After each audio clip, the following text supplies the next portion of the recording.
Welcome to Connect, where we go beyond Sunday. This is your talk show, weekly talk show that integrates the Word of God with real life issues. We started talking about anger as a human emotion, and today we will be taking that topic further and look at how do we respond. So we'll be looking at responding to anger. And Winnie, in our last episode, we really emphasized that anger is a signal. Yes. There is a trigger. It's a signal telling us something needs our attention. Yes. We have emphasized that before you can even think about how to manage other people's anger, that you need to look at yourself and think about how do you respond to your own anger. And today we'll be focusing on responding and reacting versus reacting. How do we, what is the right thing to do? Do we respond? Do we react? And what is the common thing? But we also said that there are many indicators, there are many mirrors that are around us. I remember one of the example you gave was the road rage, where somebody, from nowhere, you just get angry. We talked about anger at home, Yes. where the toothpaste issues, and somebody's just angry, and we are saying that that's a signal, and there are underlying issues. Yes, and so we are also saying don't be afraid when you get angry, especially as Christians, because we feel like it's so ungodly to be angry that we don't like to show anger. So we hide it. So when you feel angry as a Christian, he said, know that it is a normal thing. It's a signal. What you just need to do is to look deep and address the underlying issue. So it's not, don't be ashamed of anger. But we are not saying don't respond to it, don't react. Yeah, don't do what it wants you to do. If it's on the road, cussing and doing what, no, just think and say, why am I angry at a stranger I have not even met? I don't know their face. Because then it means there's something you need to address on your side. Yeah, so don't be ashamed of it. Yes. And I think we have already seen that there are people who got angry in the Bible.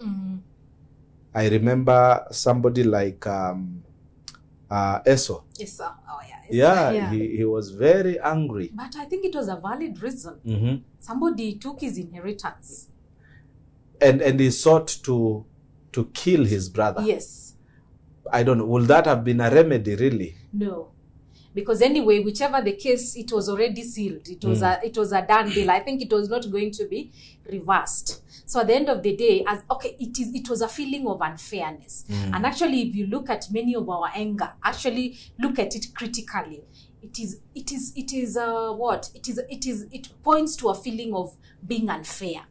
And I think the other issue, even the land issues, why land court cases of inheritance become very emotive. They create conflicts and a lot of anger. It is people feel that somebody is being unfair. And that the underlying issue there is unfairness. But how does it manifest? With a lot of anger. So like that example, because we are just trying to connect the signal and the underlying issue. Yes. Like for Esau, he's angry at Jacob. In fact, he's crying for his life, for his blood. Yes. He has vowed to kill him, but he doesn't sort the issue. The underlying issue is he feels cheated. Yes. This brother has taken his birthright. Right, yeah, it's unfair. It's very unfair. This brother has also taken his inheritance. In fact, when you read that story, Esau is asking Isaac, is there no even one blessing that is remaining? That it shows how deep that matter cut into his heart. So that really the anger that leads him to chase after Jacob, it doesn't sort the issue. Yes. The underlying issue is not Jacob per se. Yes, it is. It is this feeling of unfairness.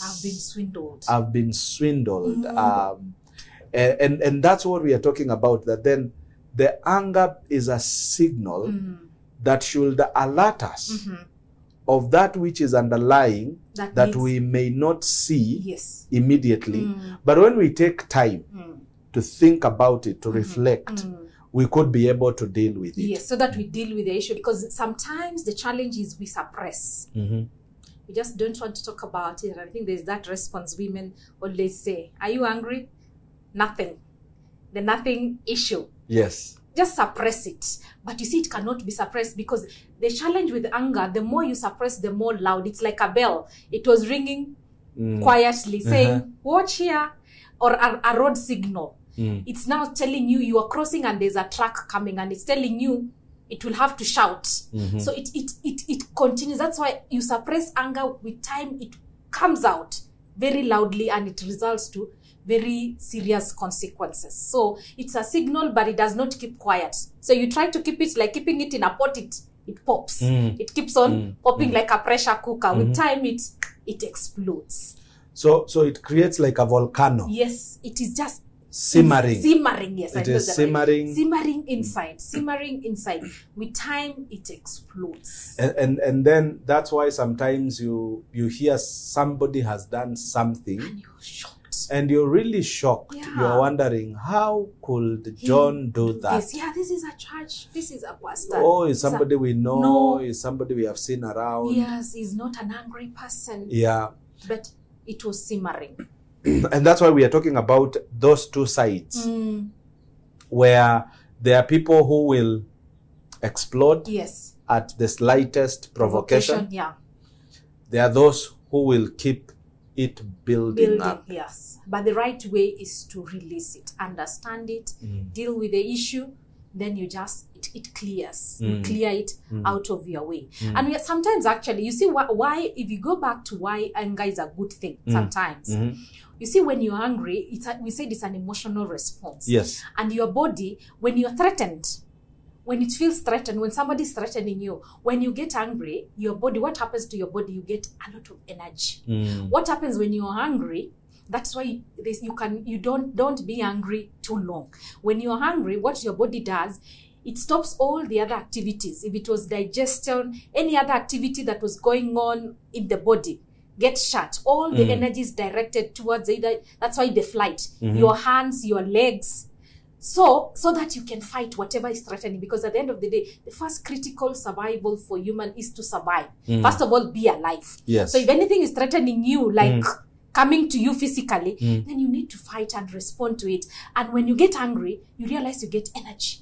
Instant energy, and you can be able to respond. So it was good maybe when we were living in the savannah and you were fighting with a lion. Okay.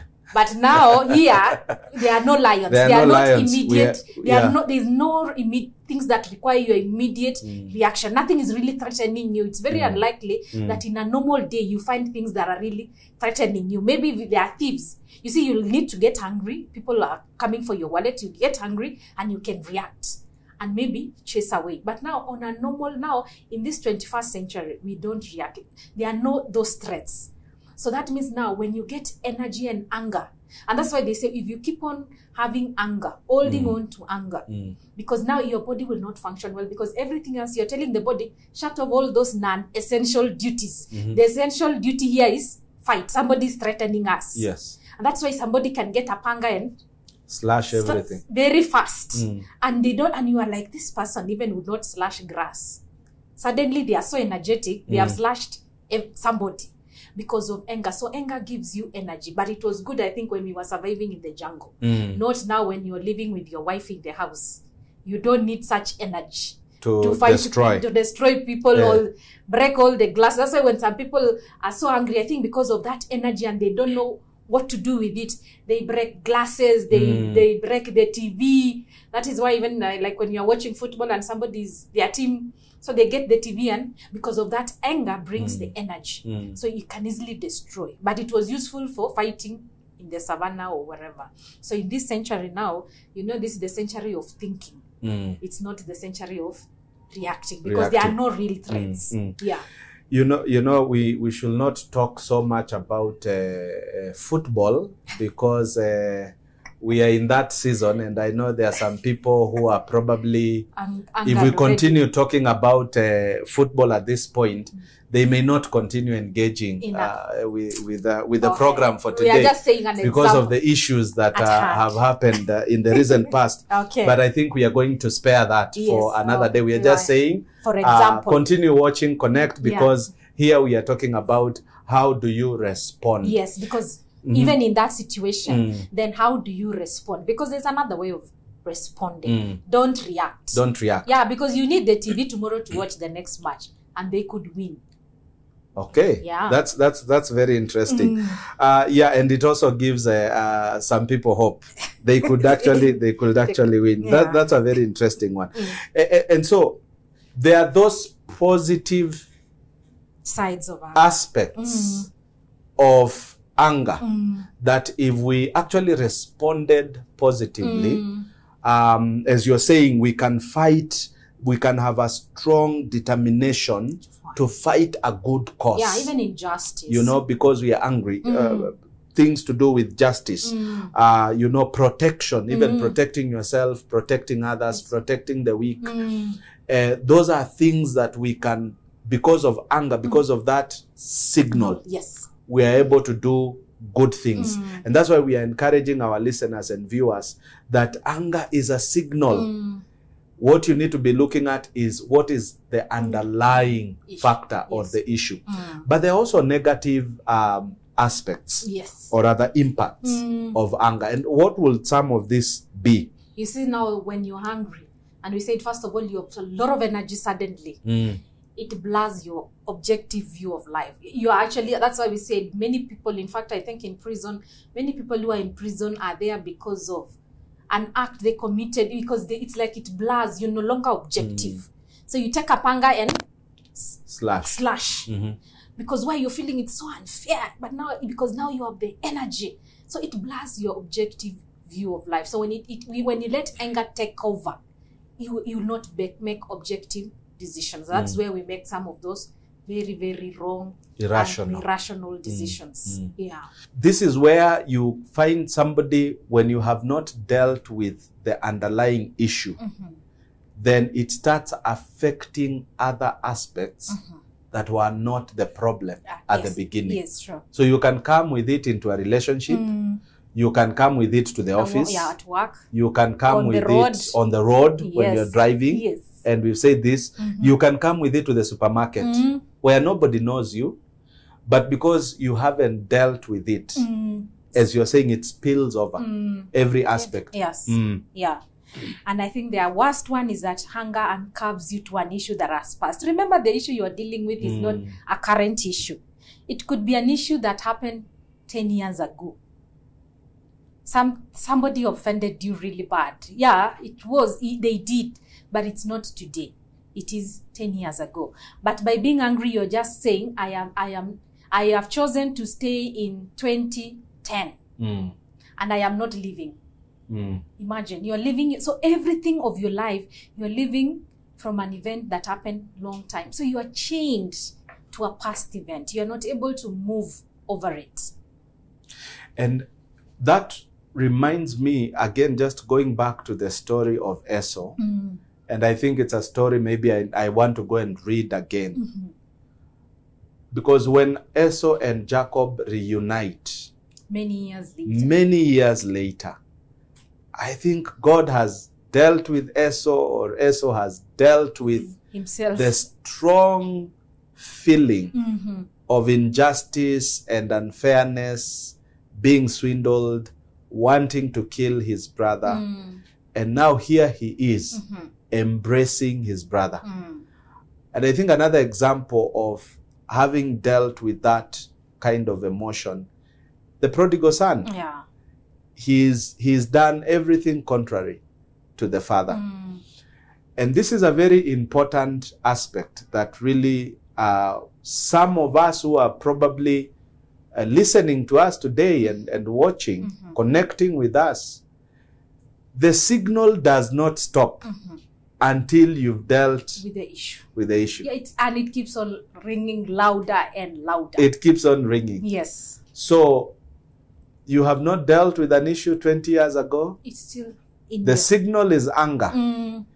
It still keeps ringing. Yes. And now at this point, it's also getting complicated because it is also spilling over to many other things and causing unnecessary damage. Yes. That if only you sat down and took some time to really reflect, think about that issue, seek help, resolve that issue. Yes. And I think the easiest way to resolve is, I think, what the Bible commands. Forgive. That's what Jesus said. Forgive 70 times 7. I don't even know how much it is that. In fact, he was saying just forgive. Yes. Because holding on to anger is actually detrimental to you, the holder, not the person you are angry about. Yeah. Or somebody you felt was treating you unfairly. It is you who is chaining yourself to a past event. So you're not able to move beyond. And I think the saddest bit about that, chaining yourself to an event, it affects your potential, your abilities, the things God had prepared for you to do in this world. You cannot do if you are blurred by anger. So you have to remove it, deal with it, then get a clearer view to move forward. So one of the encouragements that then we are giving to our viewers and listeners today is that a clear response to this signal is dealing with the underlying issues. Yes. Even when you are getting angry at someone, look at what are they touching? Yes, there's a thorn they are touching. There is a place they are pricking. Yes, and it's a thorn. Yes. So it's already It's already there. Yes. And then your response, the signal that it is there, is how you really get angry at them. Come through. It's not easy. We are not saying it's easy. Yes. It requires time, and that's why sometimes it requires help. That's why there are people called counselors.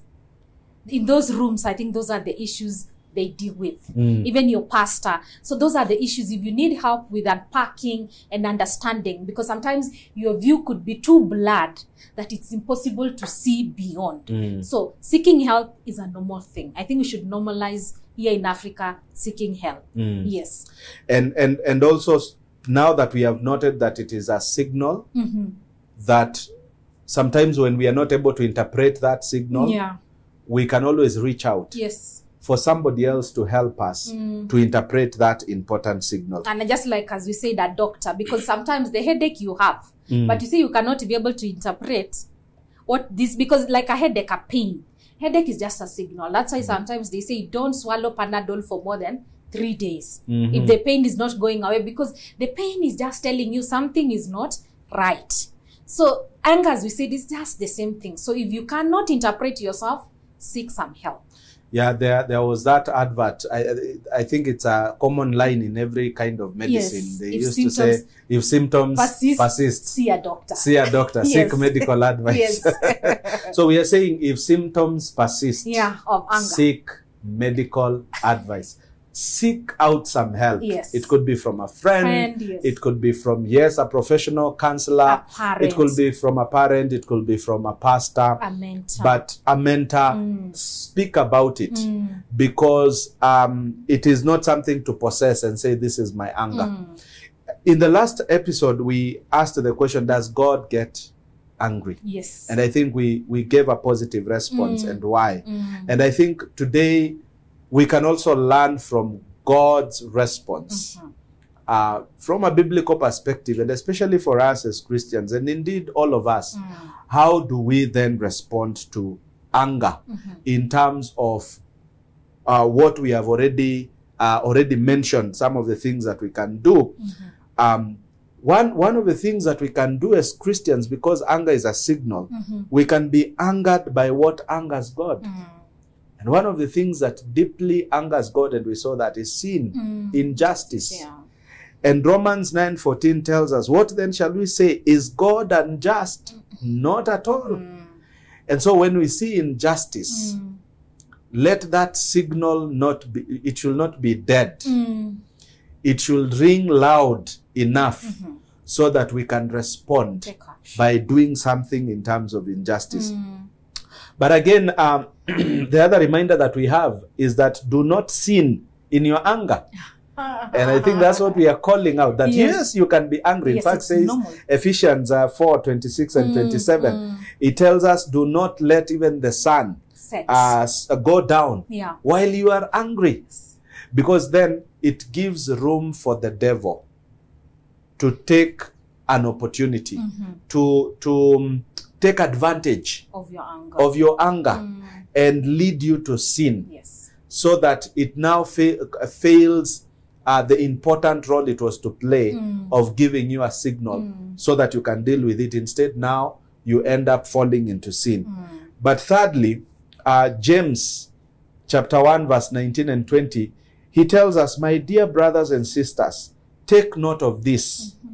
Everyone should be quick to listen, slow to speak, and slow to become angry. And then he qualifies that. He says, because human anger does not produce righteousness that God desires.